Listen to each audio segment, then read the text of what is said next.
Gaza पर Israeli युद्ध को 662 दिन हो गए हैं। गाजा युद्ध में 2 बार युद्ध विराम भी हो चुका है, लेकिन इजराइल ने दोनों बार युद्ध विराम को तोड़कर और भयानक कार्रवाई की है। गाजा में हो रहे हमले, मानवीय सहायता प्रतिबंध से गाजा में नरसंहार की स्थिति बन गई है।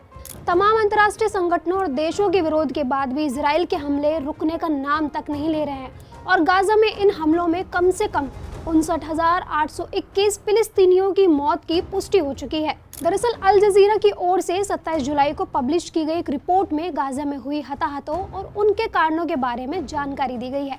इजराइल के हमले 7 अक्टूबर 2023 को हमास के हमले के बाद शुरू हुए थे।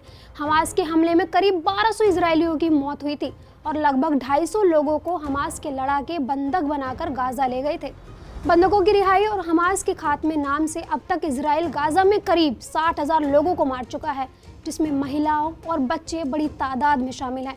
ये वो आंकड़ा है जिनकी मौत की पुष्टि हो चुकी है, जबकि हजारों लोग अभी भी मलबे के नीचे दबे हुए हैं।